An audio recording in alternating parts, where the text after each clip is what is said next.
인사 나누도록 하겠습니다. 안녕하세요. 안녕하세요. 반갑습니다. 사실 제가 좀 넉넉하게 왔어야 되는데요.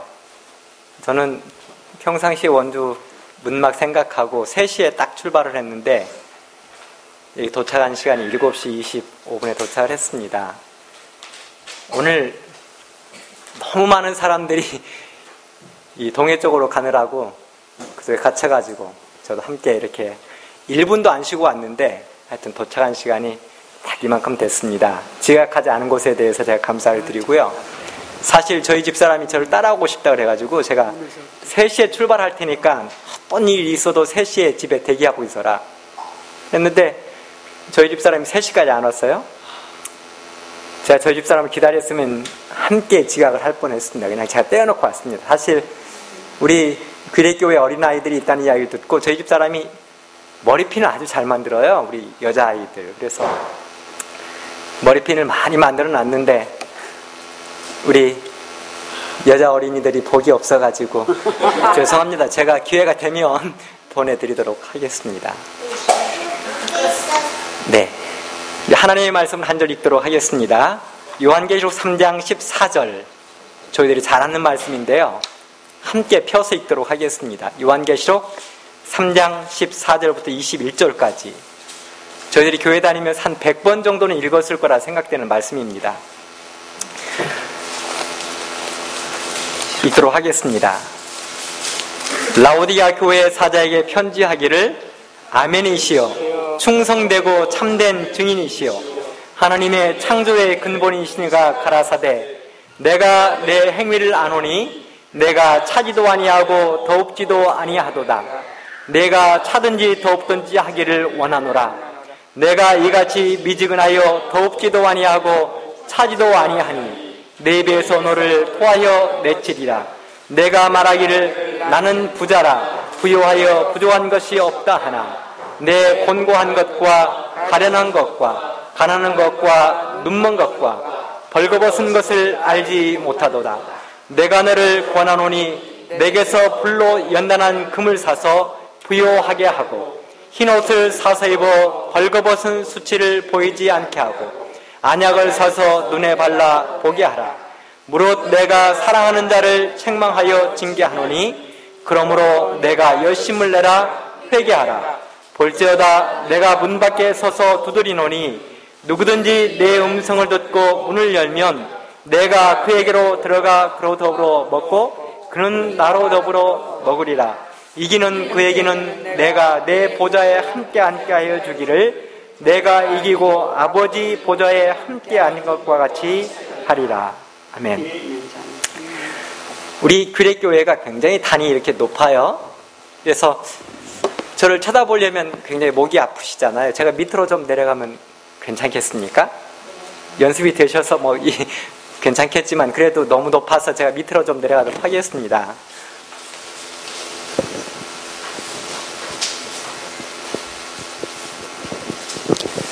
이 사람이 무엇인가 이렇게 찍힌다는 것은 굉장히 두려운 일입니다. 제가 전라남도 광양에서 목회를 할 때 저희 교회 집사님이 처음으로 비디오 카메라를 사셨어요. 비디오 카메라를 처음 사셨으니 이제 실험을 해야 될 거 아니겠습니까? 그래서 그분 생각에는 이 비디오 카메라 실험하기가 가장 좋은 대상은 설교자라고 생각했던 것 같아요. 그래서 그분이 설교 시간만 되면 비디오를 들이미는 것입니다. 그 순간부터 제가 말이 꼬이기 시작하고 그 다음에 절대 다른 말을 할 수가 없잖아요. 그건 기록으로 남는 것이기 때문에 우리 교회도 오니까 찍는 분이 계시는 것 같아요. 괜찮습니다. 찍는 거 괜찮은데 여기서 찍히는 건 그래도 조금 들려도 괜찮은데 저희가 하나님의 비디오 카메라에 찍히고 있다고 생각을 해보십시오. 나의 하는 말, 나의 하는 행동, 먹는 음식, 내가 보는 것, 듣는 것 하는 모든 것들이 하나님의 비디오에 찍힌다고 생각하면 저희들이 함부로 말할 수 없고 함부로 볼 수 없고 들을 수 없고 행동할 수 없는 것이죠. 그래서 저도 오늘 저녁에 찍히는 거 보니까 굉장히 말조심을 해야 되겠고요. 우리 성도님들은 하나님의 비디오에 찍힐 때 굉장히 조심을 해야 될 것 같습니다. 네.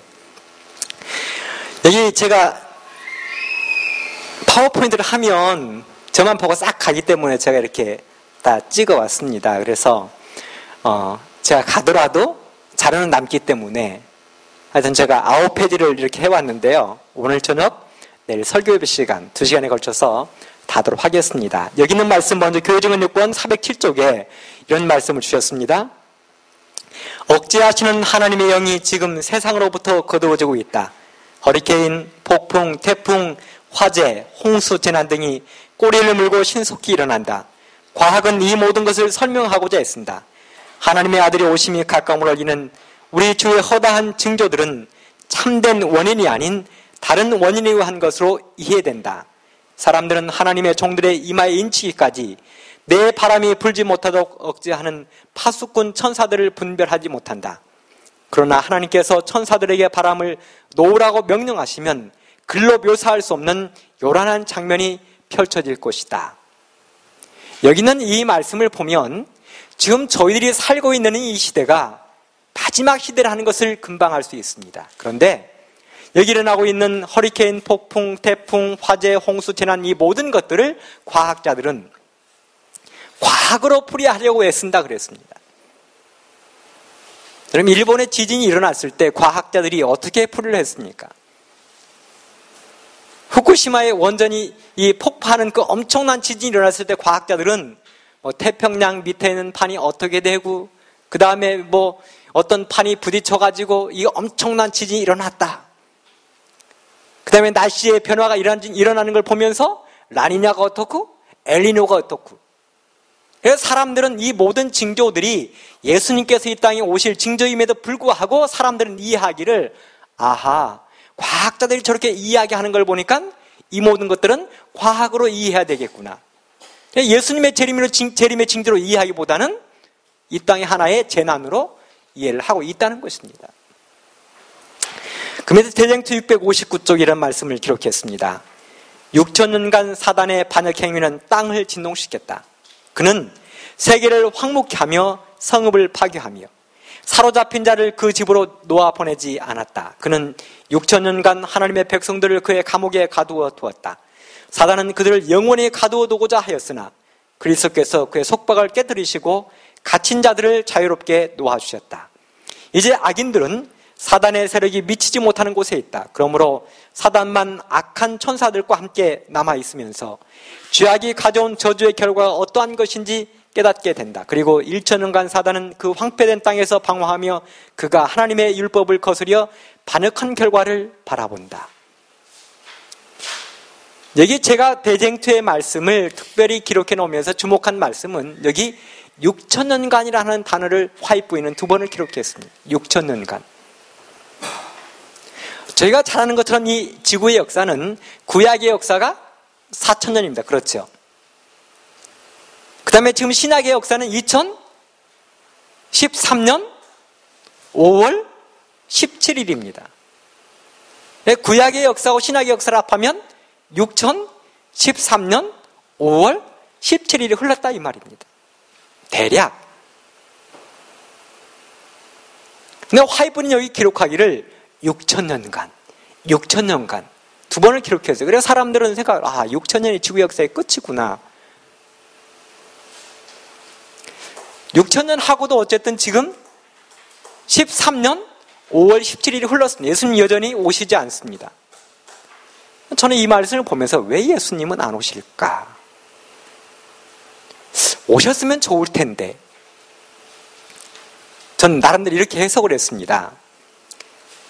우리 부모님들이 자녀들에게 무엇인가 딱 이렇게 그 일을 시켜놓고 안 되면 아홉 해놓고 아홉 판, 반에 반 막 이렇게 하는 그 있잖아요. 그런 거. 그런 것도 되고 또 하나는 자, 그 밑에 여기 일을 써놨는데 지금은 로스 타임이고 인저리 타임이고 엑스트라 타임이다. 이런 말을 제가 써놨어요. 이 말이 여러분 어디에서 사용되는 단어인지 아세요? 우리 남학생 알 것 같아요. 인저리 타임, 엑스트라 타임, 로스 타임. 어디에서 쓰는 말이에요, 이 말이? 축구에서요. 그러면 이 축구에서 전반전이 몇 분이에요? 전반전 45분. 후반전 45분이에요.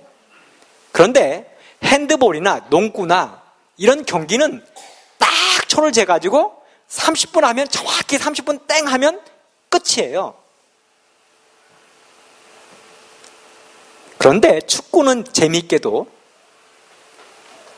45분이 딱 됐는데도 안 끝나는 경우가 허다해요. 거의 안 끝나요. 그런데 축구에서는 보면 45분이 되기 한 1분 전에 축구는 심판이 몇 명이에요? 4명이죠. 주심, 양쪽 선심 둘, 그 다음에 대기심. 그 대기심이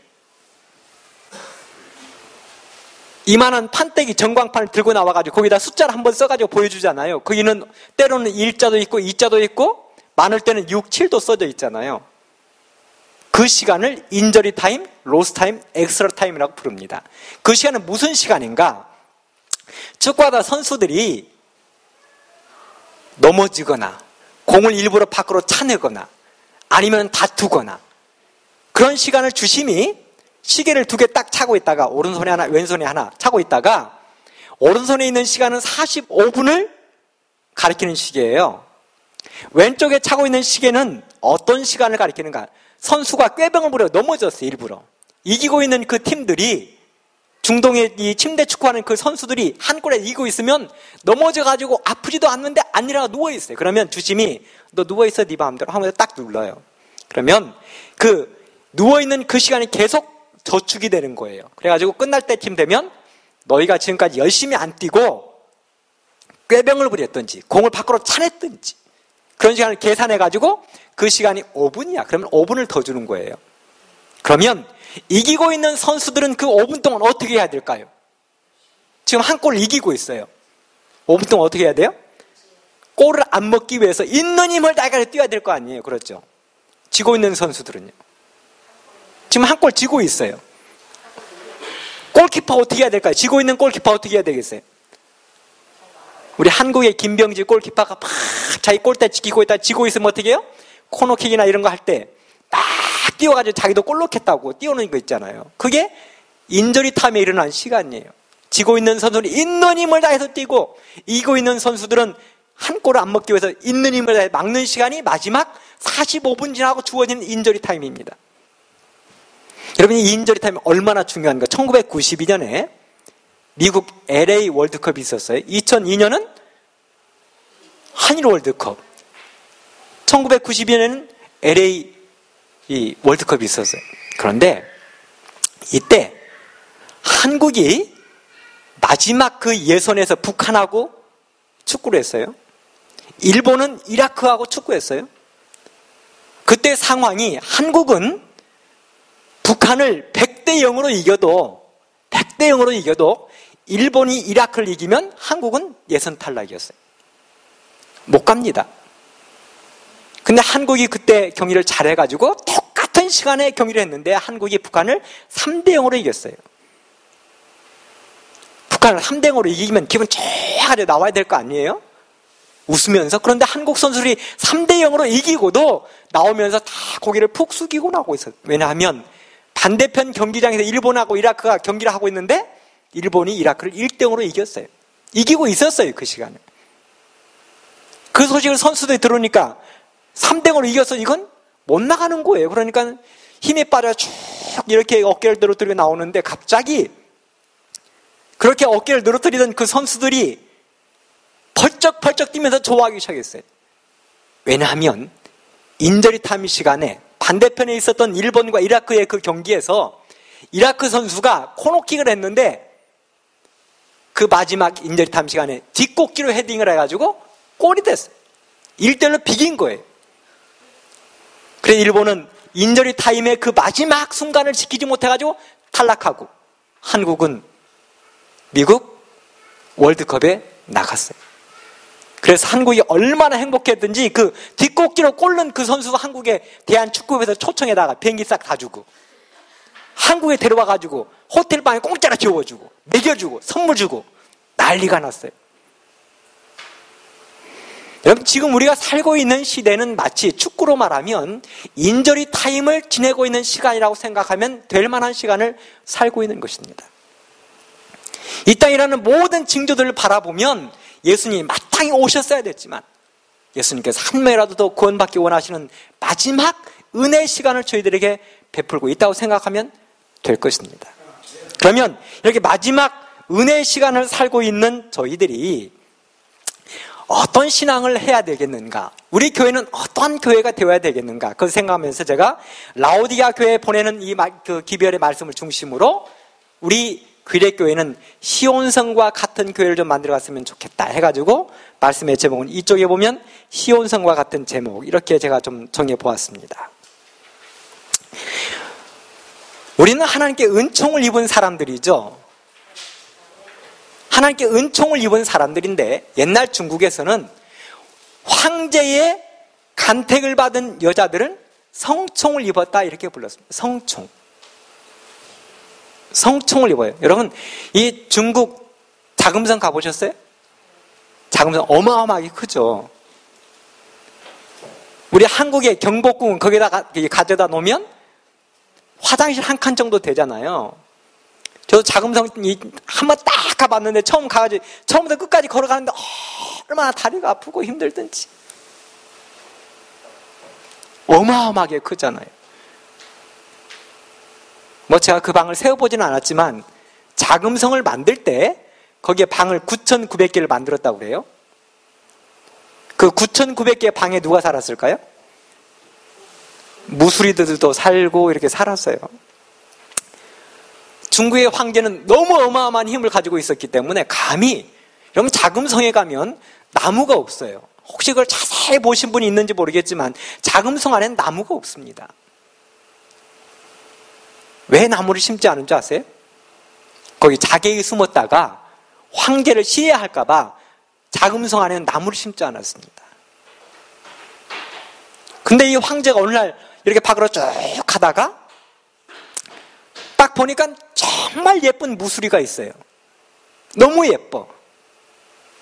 그 황제가 그 무수리를 보고 너 오늘 밤에 내 시중을 들어라. 그러면 그날부로 그 무수리는 자기의 신분이 바뀌어요. 왕하고 하룻밤을 지내면 신분이 바뀝니다. 무수리에서 뭐로 바뀌어요? 황비가 되는 것입니다.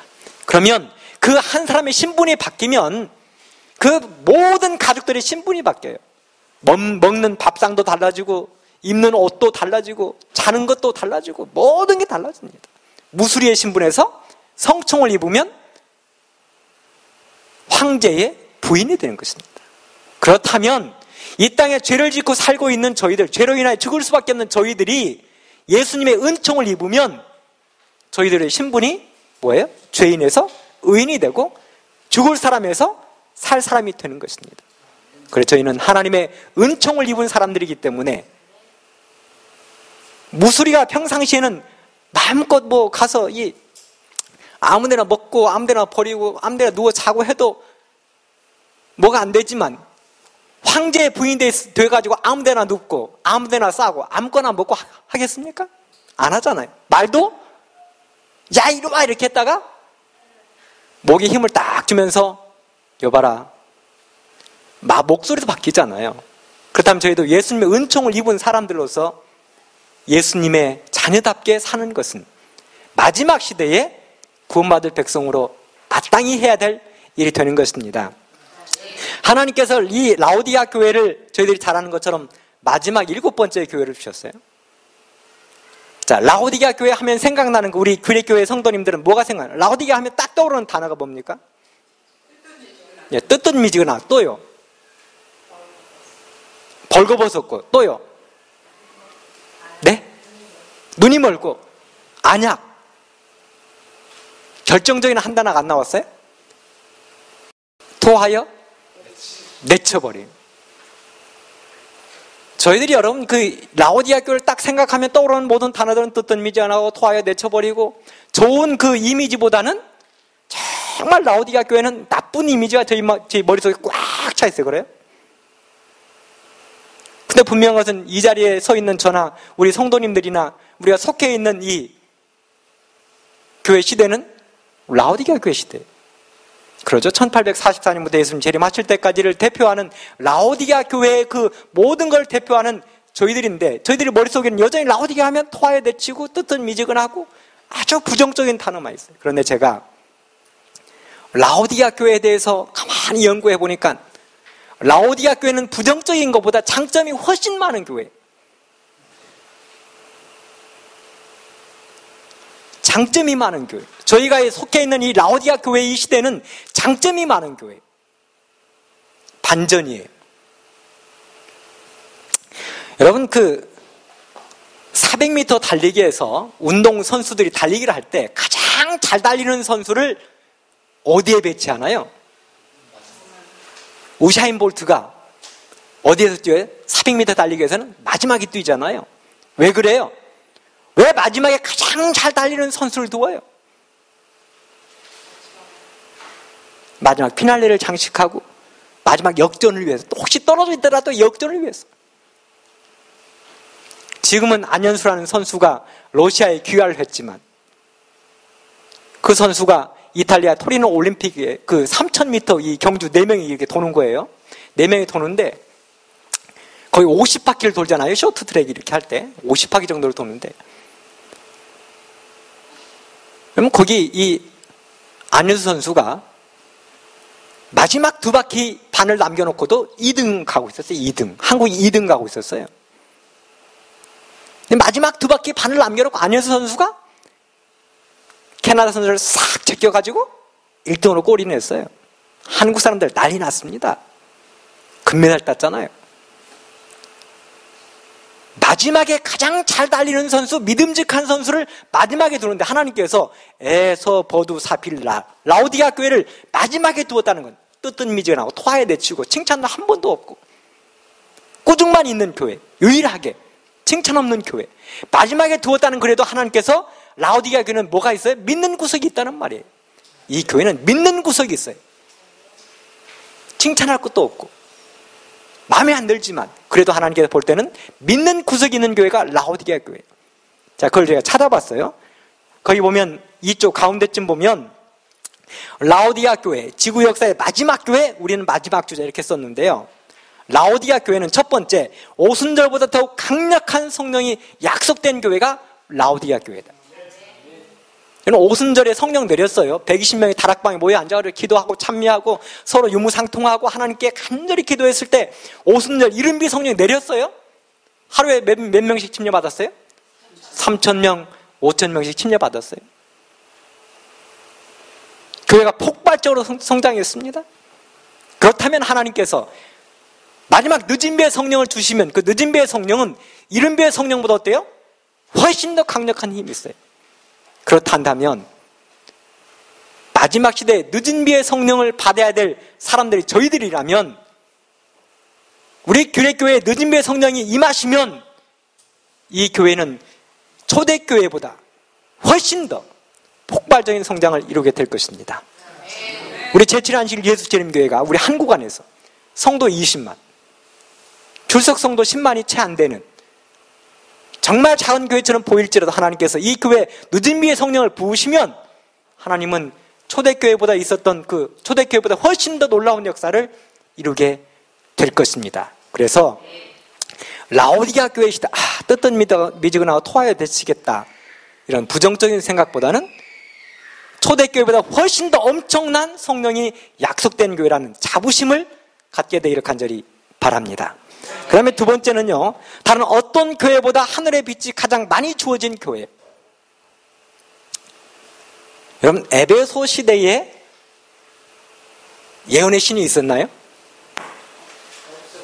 서문학교회 시대에 예언의 신이 있었나요? 여러분, 서문학교회 시대는 요한계시록을 읽어보면 칭찬만 있지 꾸중은 한 번도 없어요. 라오디게아가 아주 완전 정반대예요.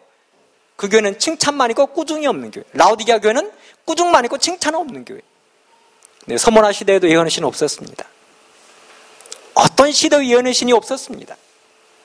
그들은 오직 하나님의 성경 말씀으로 신앙을 유지했습니다. 그런데 하나님께서 마지막 라오디게아 교회 시대에는 성경에다가 성경을 비추어주는, 성경을 잘 이해할 수 있도록 비추어주는 하나님의 놀라운 예언의 신을 한가득 저희들에게 안겨주신 것입니다.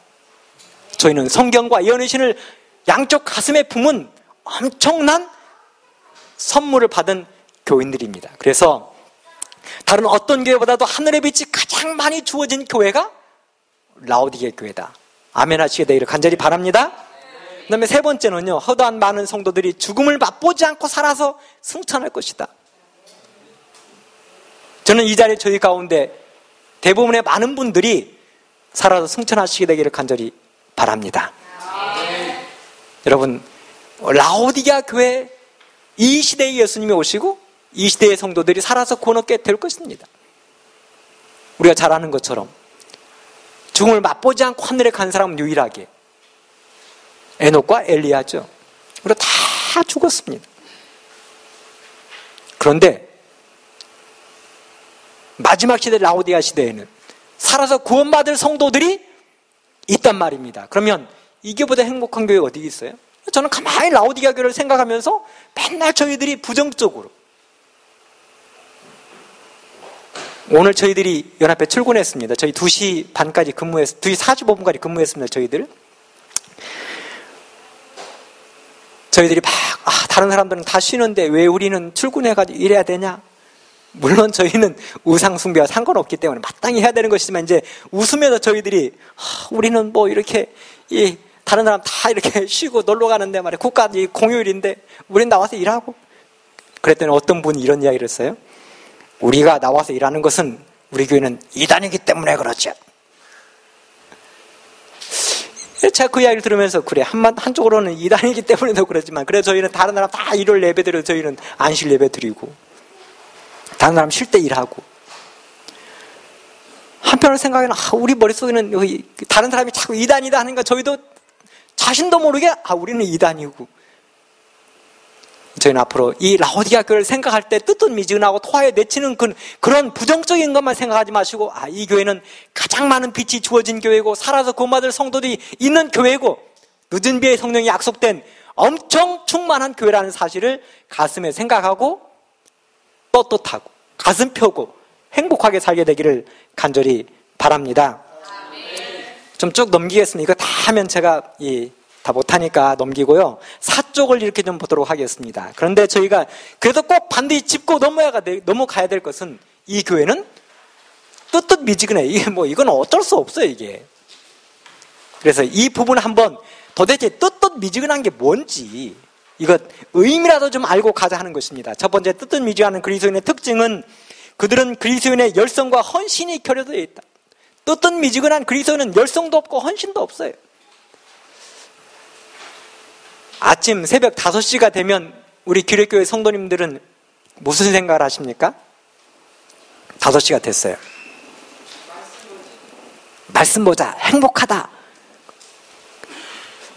저희 집사람이 아침 한 6시쯤 되면 알람이 빽 울려요. 그럼 저희 집사람이 일어나가지고 벌써 6시네. 제가 이해를 합니다. 저희 집사람이 좀 이렇게 재주가 좀 많아가지고 장애인 복지관에서 일을 좀 이렇게 해요. 그래, 장애인 복지관에서 일을 하다 보니까 장애인들은 다 처음부터 끝까지 다 수발을 들어줘야 되잖아요. 그리고는 다 수발 들고 집에 오면 보통 빠르면 10시, 그렇지 않으면 11시에 와요. 그래, 씻고 자면 12시고 아침에 6시면 얼마나 피곤하겠어요? 그러니까 6시에 쫙 울리면 벌써 6시야 이래요. 대부분의 사람들이 아침에 이 알람이 울리면 다 그럽니다. 벌써 일어나야 돼. 저희 아들도 그래요. 정주영 씨는 이랬다 그래요. 아침 6시가 되면 오늘 또 돈 벌 시간이 시작되었다. 저희는 벌써 일어나야 돼 이렇게 하는데, 정주영 씨는 벌써 돈 벌 시간이 시작되었다 하면서 벌떡 일어나가지고 하루를 시작했다 그래요. 사람은 생각하기 나름이잖아요. 제가 신앙에 있어서도 열심을 내는 거 하고, 안식일이 되니까 오는 거 하고, 안식일 기다렸다 오는 거 하고, 이건 천지 차이 아니겠어요? 뜨뜻미지근한 그리스도인은 똑같은 그리스도인인데 모든 게 수동적이에요. 그냥 막 앞서 이렇게 하는 게 아니고, 다른 사람이 시키면 하고 시키지 않으면 안 하고. 어제 저한테 어떤 사람이 문자를 보냈는데, 살아있는 교회와 죽어있는 교회 이렇게 해가지고 보냈어요. 살아있는 교회는 항상 돈이 부족하고 죽어있는 교회는 은행에 잔고가 많고 일을 안 하니까 은행에 잔고가 막 쌓이고, 살아있는 교회는 워낙 일을 하니까 막 항상 돈이 부족하대요. 그런 말을 쫙 써서 보냈어요. 그래서 뜨뜻미지근한 그리스도인 특징은 열성도 없고 헌신도 안 해요. 그게 뜨뜻미지근한 그리스도인 특징이다 이것입니다. 그 다음에 두 번째는 그들은 믿음의 원칙들을 가까이 따라가지 않아요. 그냥 원칙도 안 지키고 그냥 하고 싶은 대로 하는 것입니다. 여러분, 똑같은 계란도 닭이 품으면 병아리가 나오지만, 자기가 스스로 깨면 병아리가 나오지만 다른 사람이 깨면 후라이 되잖아요. 그렇죠?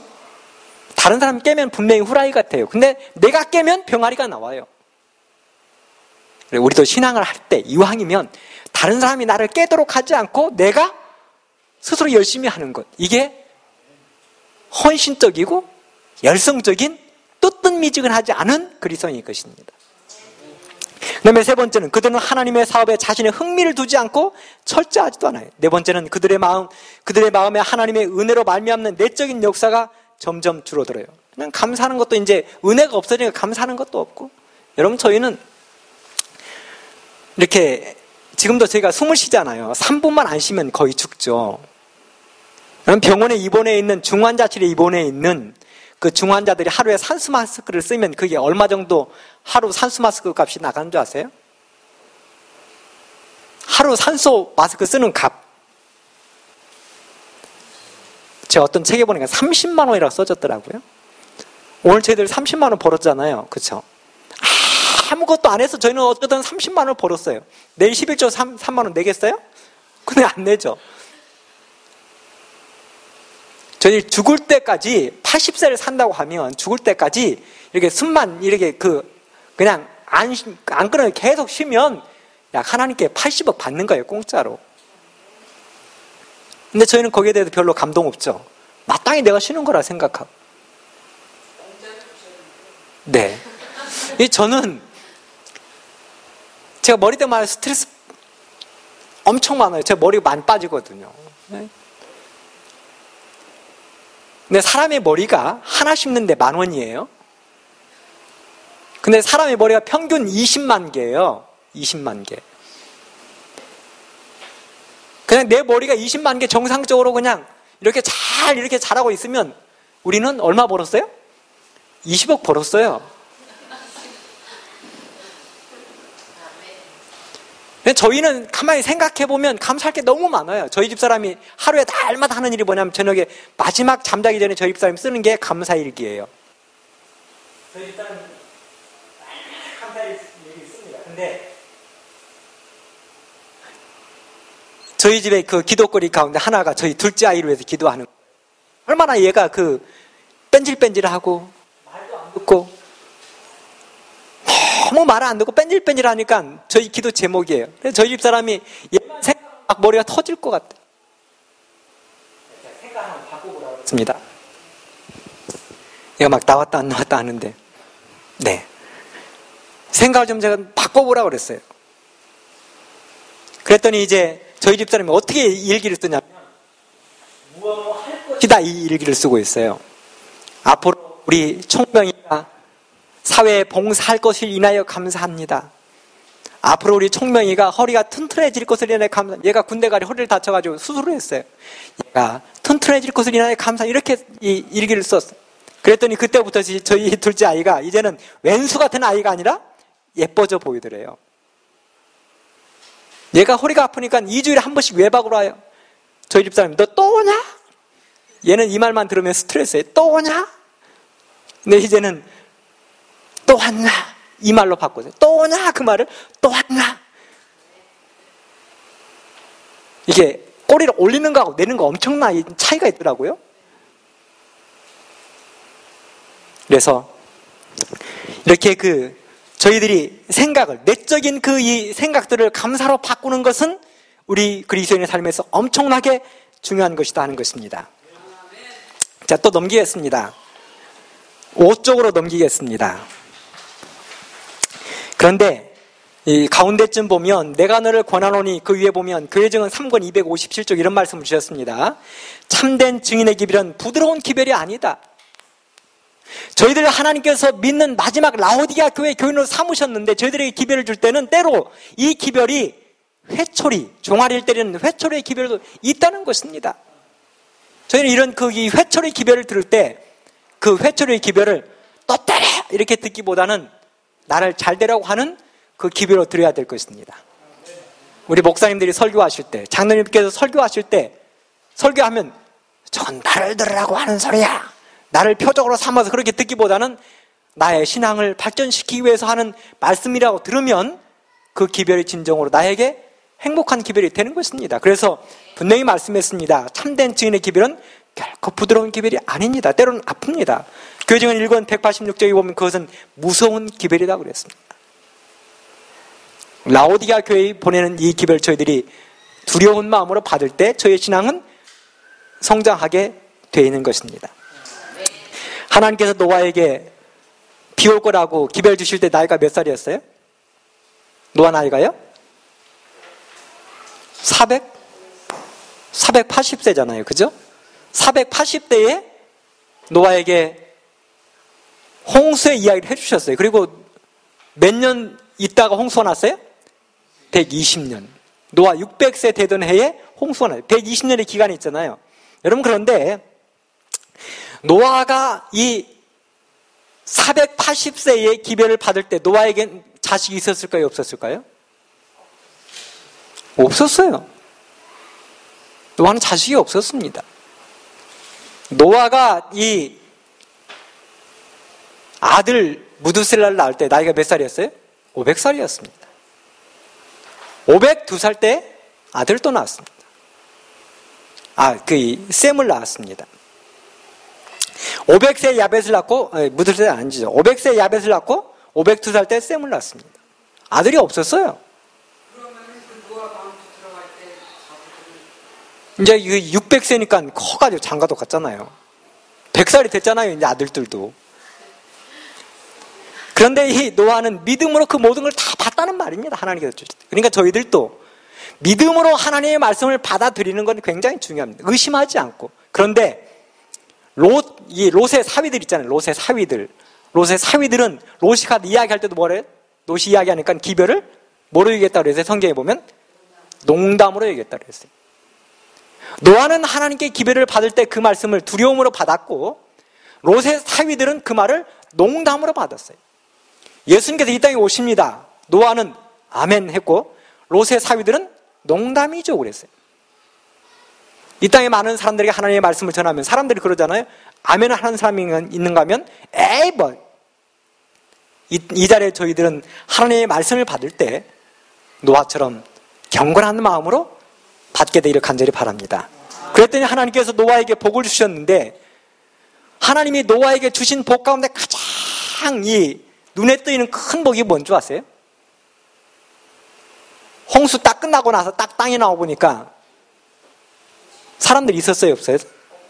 하나님이 온 지구 하나를 갖다 노아에게 딱 땅 문서 줬잖아요, 그죠? 누가 살아요? 아무도 없잖아요.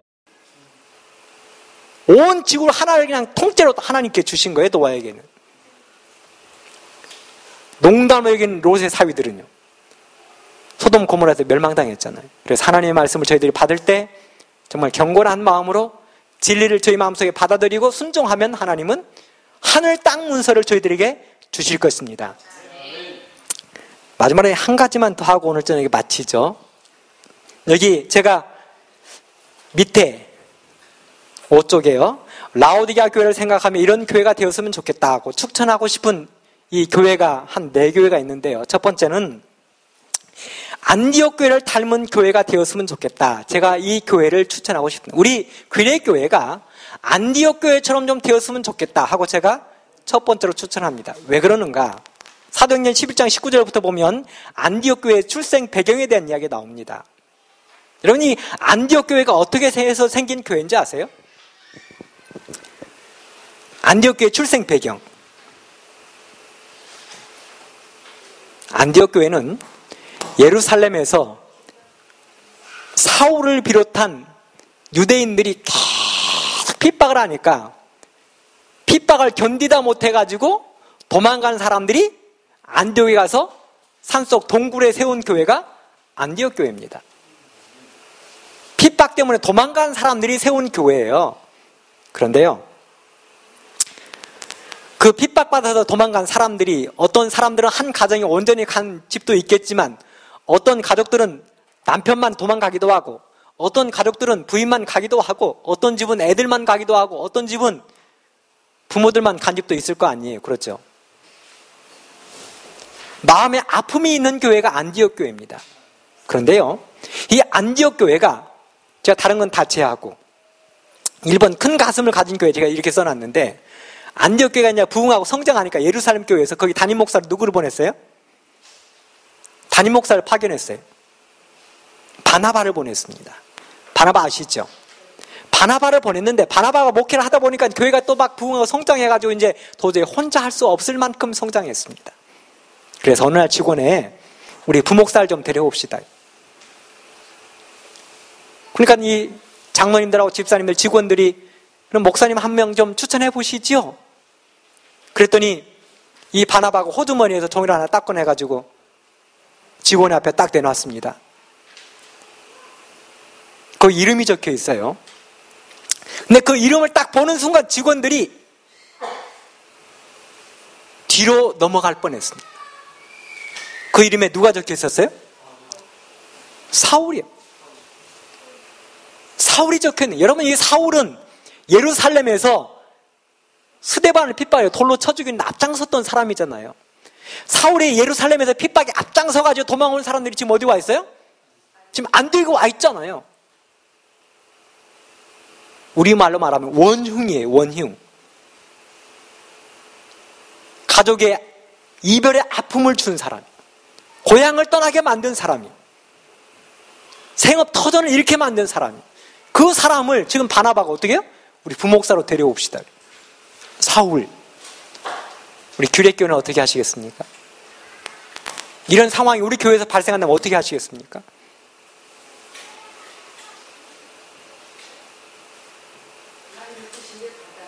아멘입니다. 안디옥 교회는 그 이름 사울이 나왔을 때, 안디옥 교회는 그거를 성경에는 그렇게 짧게 썼지만 안 봐도 사울을 담임 목사로 그들은 받았습니다.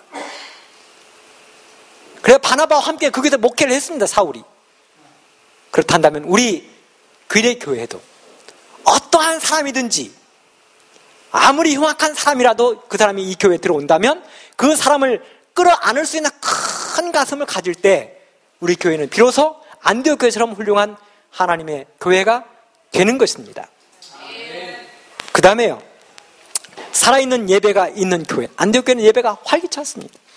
로마의 카타콤이라는 곳이 있잖아요. 거기 가면 저는 한 번도 제가 이스라엘이나 로마나 그런 데를 가본 적이 없기 때문에 그냥 제가 책에서 이렇게 읽었는데, 저는 아직까지 성지를 못 가봤어요. 이런 카타콤에 가면 이런 글씨가 한 줄 써져 있대요. 나는 당신들의 사랑 때문에 63세까지 살 수 있었어.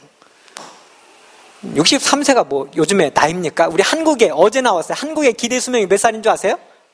평균? 한국 기대 수명이 어제 나왔어요. 81세. 여자는 좀 더 높고 남자는 좀 낮고, 여자는 84세인가 되고 남자는 70 몇 살인가 돼요.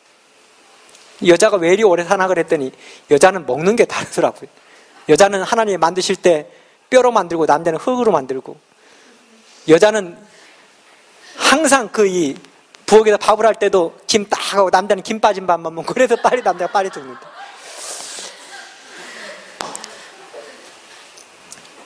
그런데 이 63세까지 살았다 그 말은, 우리는 63세 그게 나이나 그러지만 그 당시 카타콤에서 63세는 엄청난 곳이었어요. 왜요? 카타콤은 지하 무덤 거기이기 때문에 거기에 공기가 좋길 합니까? 습기 팍팍 차잖아요. 먹을 거 제대로 못 먹잖아요. 햇빛 못 보잖아요. 뉴스타트가 전혀 안 되는 거예요, 거기는. 근데 거기서 63세까지 산다는 것은 그 당시 사람들로서는 참 엄청난 일이었어요. 그래서 나는 당신들의 사랑 때문에 내가 63세까지 살았다. 내가 일찍 죽을 수밖에 없는 환경이었지만 사랑 때문에 내가 사랑 먹고 63세까지 살았다. 그래서 장수의 비결은 사랑을 먹는 거예요. 우리 교회가 사랑이 차고 넘치면 우리 교회는 장수할 것이고 많은 사람이 예수님을 만나서 영생을 누리게 될 것이라는 말입니다. 그 다음에 희생할 줄 아는 교회. 희생. 여러분, 위생병원, 삼육 서울병원 가면 이 옛날 이승만 대통령 주치의가 있었잖아요. 그 주치의 이름이 누군지 아세요? 유재한이에요. 유재한. 얼마 전에 이제 그 사모님까지 돌아가셨는데,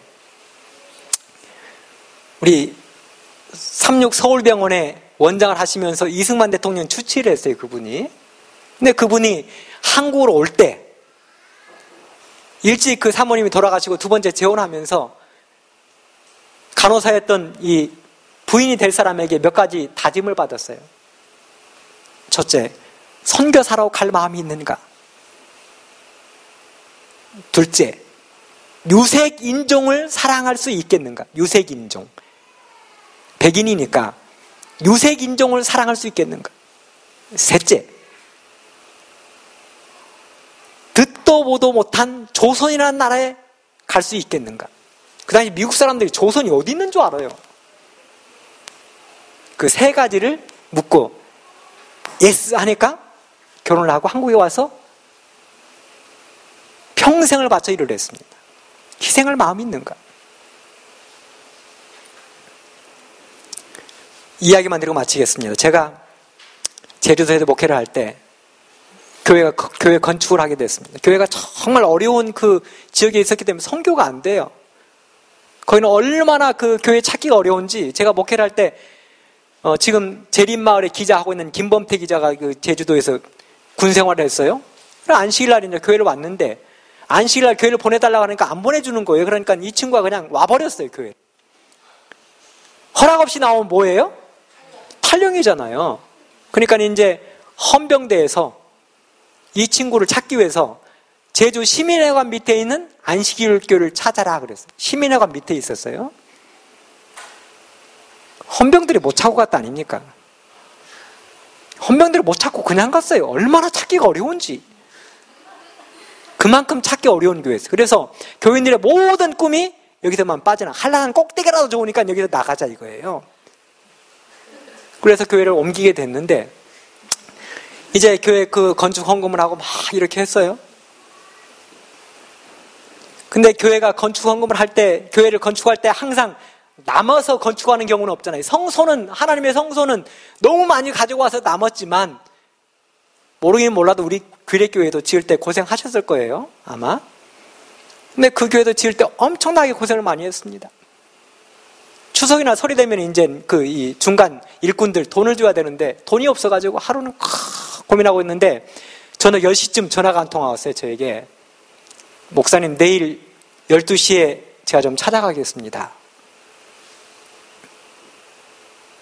근데 그 전화를 저한테 한 사람은 저하고 나이가 똑같은, 제가 제주도에서 목회할 때 34인가 이렇게 됐기 때문에 저희가 나이가 동갑인데 결혼을 안 했어요. 처녀예요, 노처녀. 34살까지 결혼 안 하면 좀 만혼이잖아요. 그리고 장로교회 다니다가 저하고 성경 공부해가지고 침례받은 지 얼마 안 된, 제가 그 전화를 받는 순간부터 고민이 되기 시작했습니다. 내일 12시에. 근데 얼마나 그 아가씨는 성격이 끈꼬매짐이 정확한지 몰라요. 아버지 안 계시고 어머니하고 자기하고 여동생하고 셋이 살아요. 근데 저한테 전화가 왔어요. 내일 12시에 만나자는 거예요. 사택에 오겠다는 거예요.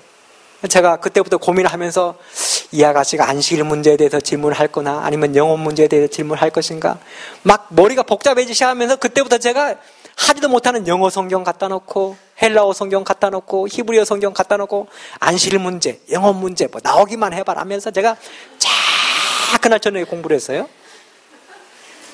그리고 그 다음날 정말 제가 열심히 청소를 딱 하고 그 다음에 거실에 카페트를 놓고 상을 딱 놓은 다음에 그 옆에 히브리어 성경, 헬라어 성경, 영어 성경, 한국말 성경을 딱 쌓아놨어요. 제주도는 한 번에 연합회 회장님, 총무, 재무, 5기 합회장님 한 번에 오기도 해요. 제가 그분들 오실 때에도 비디오에 찍혀도 할 수 없어요. 그분 오실 때도 제가 그렇게 깨끗하게 청소를 해본 적이 없어요. 그날만큼은 근데 제가 얼마나 깨끗이 청소를 했는지 몰라요. 그럼 기다리고 있는데 정확하게 12시가 되니까 딱 나타났어요. 긴장이 되잖아요. 저는 도대체 왜 나를 만나자고 그랬을까? 근데 그 아가씨가 들어오더니 이제 제가 상을 펴놨으니까 그 앞에 딱 앉았어요. 저도 앉았어요. 잠시 긴장. 도대체 이 아가씨가 무슨 말을 할까? 무슨 말이든지 꺼내기만 해봐라. 내가 성경적으로 그때그때 즉각. 한참을 있더니 이 아가씨가 핸드백을 이렇게 열더니 거기서 봉투를 하나 꺼내가지고 제 앞에 딱 내밀었어요. 그럼 목사님, 교회 건축 때문에 힘드시지요? 사실 제가 얼마 전에 적금을 탔는데요. 그 적금을 탄 것 가운데 반지를 가지고 내가 헌금해야 되겠다 하고 오고 있었어요. 근데 오다가 신호등에 딱 멈춰가지고 대기하고 있는데 갑자기 무슨 생각이 드냐 하면 하나님은 나를 사랑하셔서 예수님 이 땅에 오셔가지고 목숨을 주셨는데 다 모든 걸 다 주셨는데 나는 반절만 이렇게 드리는 게 합당한가? 생각이 거기까지 딱 미쳐가지고 거기서 유턴해가지고 자기 집으로 다시 갔어요. 그리고 일주일 동안 기도하고 내가 다 드려야지 하고 적금 탄 모든 걸 딱 들고 왔어요. 노처녀가.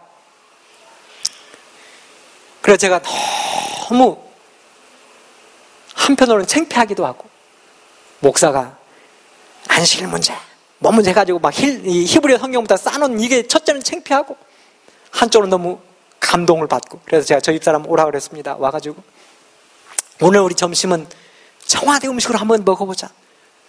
그 당시에 이 대통령이 김영삼 대통령이었습니다. 김영삼 대통령은 청와대 오면 모든 사람에게 뭘 먹였어요? 칼국수 먹였잖아요. 그날 점심 때 칼국수를 먹이고 보낸 다음에 봉투를 떨리는 손으로 열어봤습니다. 수표도 색깔이 다르대요. 10만 원짜리하고 이렇게 뭐 50만 원짜리, 100만 원짜리 수표가 다르더라고요. 근데 하늘색은 몇만 원짜리예요? 100만 원짜리. 수표가 10장이 다 거기 들어있는 거예요. 그래서 그 추석을 잘 넘기고 얼마 있다 또 왔어요. 봉투를 또 하나 저한테 주고 갔습니다. 열어보니까 거기에 또 5장이 또 들어있었어요. 저희들이 하여튼 건축을 잘 마쳤습니다. 이 정도 되면 34살 먹은 처녀가 자기 아마도 결혼 자금으로 저금을 했을 텐데 그것도 엄마 모시고 자기 여동생과 함께 살고 있는데 이렇게 내놓으면 없는 거잖아요. 그 정도 되면 이제는 하나님이 신경을 안 쓰시면 누가 신경을 써야 되겠어요, 그거를? 제가 해야 되겠습니까? 그랬더니 하나님께서 그 아가씨에게 복을 주셨어요. 그 아가씨가 뜬금없이 1000명 선교사를 가야 되겠다는 거예요. 어머니가 찬성했을까요? 돈 버는 딸이 간다는 찬성했 안 해요. 그런데도 부득부득 오면서 갔어요. 제가 보내고 싶었을까요? 담임 목사는 한 명이라도 없는 게 얼마나 그 마음이 아픈 거냐. 저도 반대하고 다른 교인들도 반대하고 엄마도 반대를 갔어요. 가서 인도네시아의 이리안 자야라는 거기 있는 남자들은 옷을 하나도 안 입어. 그곳에 가가지고 그 아가씨가 험악한 곳에서 2년 동안을 봉사하고 왔어요. 그랬더니 하나님께서 내가 얘에게 무엇을 주면 가장 행복하겠느냐를 하나님께서 2년 동안 고민하신 것 같아요. 내가 쟤한테 뭐를 주면 제가 가장 행복할까? 자기 있는 재산도 다 그냥 주고 가버렸어요. 2년 동안 가서 이제 아가씨 해서 나이가 이제 36, 37 됐어요? 그러면 쟤한테 뭐를 주면 하나님이 가장 잘 줬다고 사람들이 하나님께 좋아하고 행복해 할까요? 그 아가씨가 행복할까요? 뭐를 주면 1번 집, 2번 신랑, 3번 친구. 뭐를 주면 좋겠어요, 하나님이? 하나님께서요, 멋진 신랑을 줬어요. 그것도 그냥 멋진 신랑이 아니고 목사를 주셨어요. 지금 사모님 됐습니다. 이 정도 줘야 하나님이 그래도 미안하지 않고, 그죠? 내가 줄만한 거 줬다 그럴 거 아니에요. 그렇다 한다면 하나님께서 그렇게 한 아가씨의 일생을 책임지고 정말 복받게 해주셨다면 오늘 이 자리에 있는 저희들도 하나님께 헌신하고 사랑하고 라우디아 교인 이 교인처럼 행동하고 안디옥 교인처럼 멋있게 신앙하면 하나님도 저희들을 멋있게 책임지실 것입니다. 저희들이 내 마음대로 하면 하나님이 책임 안 지세요. 근데 모든 하나님께 딱 드리고 이제 더 없어요. 그러면 하나님이 그때부터 고민하세요. 내가 저 집에 뭐를 줘야 될까? 쟤를 위해서 무엇을 줘야 될까? 그래서 우리 규례교회 성도님들은 하나님을 고민시키고 하나님을 귀찮게 하는 멋진 성도님들 되시기를 간절히 바라면서 오늘 저녁 시간을 마치도록 하겠습니다. 기도하고 마치죠? 시간 많이 기도하고 마치겠습니다. 하나님 우리 아버지, 이 땅에 뜨뜻미지근하고 토하여 내칠 것처럼 보잘것없는 라오디게아 교회, 그런데 뒤집어 보니 이 교회는 정말 멋진 교회입니다. 늦은 비에 성령이 약속되어 있는 교회이고 하나님의 엄청난 빛이 있는 교회이고 살아서 구원 얻을 성도들이 있는 교회입니다. 이 멋진 교회 일원이 되게 된 것을 진심으로 감사합니다. 하나님, 그리하게 저희들은 하나님의 자녀답게 멋지게 살 수 있도록 도와주시고 세상 모든 사람들의 빛이 될 수 있도록 인도하여 주시옵소서. 우리 아버지, 행복한 안식일입니다. 저희들이 이 안식일을 마음껏 누리고 주님 만나는 귀한 안식일 되게 도와주시기를 예수님의 이름으로 간절히 기도하옵나이다. 아멘.